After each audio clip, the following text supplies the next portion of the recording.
जिन मंदिरों में आप अपनी मेहनत की कमाई लुटा रहे थे, आज कोरोना जैसी महामारी के वक्त तो मंदिरों ने अपने दरवाजे बंद कर लिए हैं।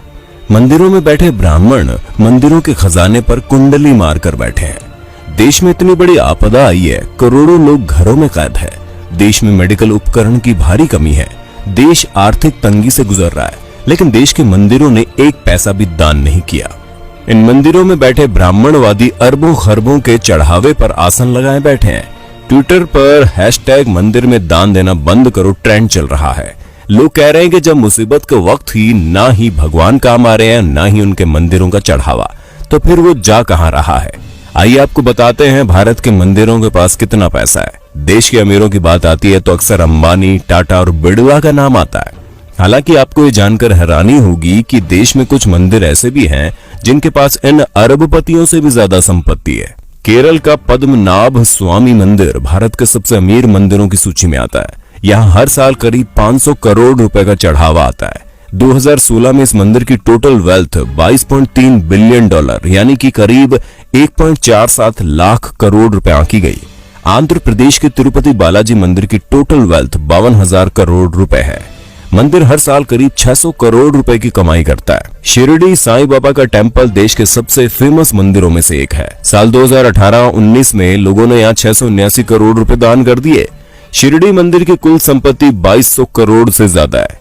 जम्मू के वैष्णो देवी मंदिर में सालाना 500 करोड़ से ज्यादा डोनेशन आता है। मंदिर के पास 1200 किलो से ज्यादा तो सोना ही है। वहीं मुंबई के सिद्धिविनायक मंदिर की सालाना कमाई 125 करोड़ से ज्यादा है। भारत में कुल 6,38,000 गांव है, 5,000 कस्बे और 400 बड़े शहर है। अमूमन हर गांव में मंदिर होता है। शहरों में तो देवी देवताओं के अलग अलग मंदिर होते हैं।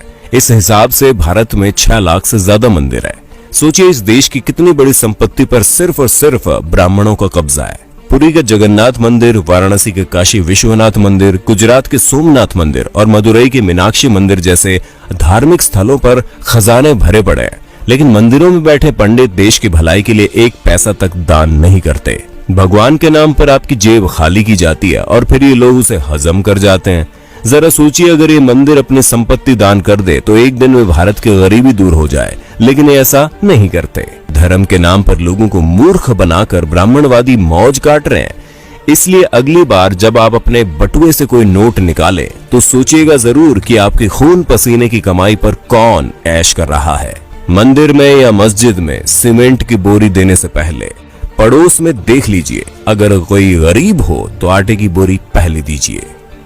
दान करना गलत नहीं है, लेकिन सोचने वाली बात है कि आखिर मंदिर में किए गए दान से किसका भला होता है।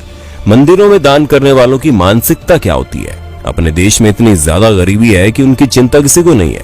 कई किसान भूख से मर जाते हैं, पर उनकी मदद करने के लिए कोई आगे नहीं आता।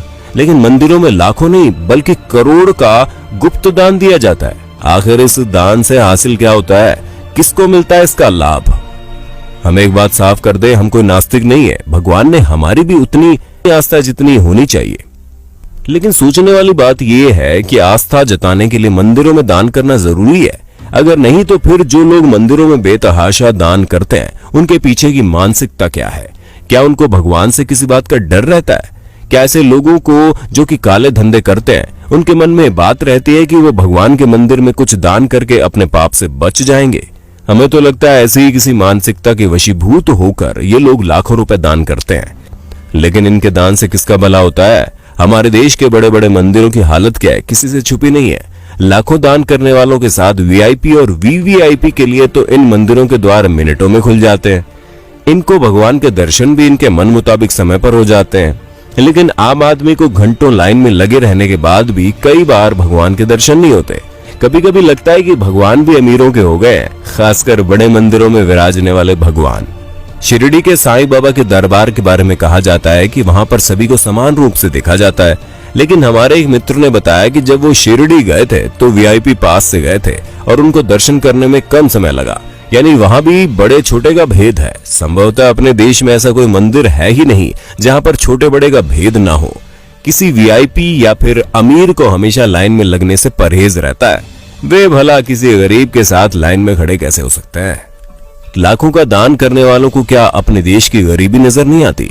क्या ऐसा दान करने वाले लोग इन खैराती अस्पतालों, अनाथ आश्रमों में दान करने के बारे में नहीं सोचते।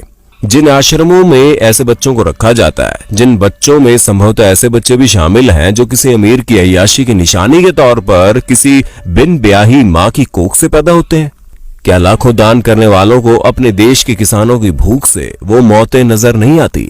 हम तो इतना जानते हैं कि किसी भूखे को खाना खिलाने से लाखों रुपए के दान से ज्यादा का पुण्य मिलता है।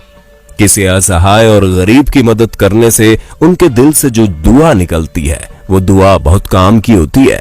हम मंदिरों में दान करने के खिलाफ कतई नहीं है, लेकिन किसी भी दान करना है तो नीचे तबके के दलित, ओबीसी, गरीब, लाचार, जो पिछड़े तबके के जाति के हैं उन्हें दान करें, ना कि इन ब्राह्मणों को, क्योंकि इनके पास खरबों सरबों रुपए पड़ा हुआ है।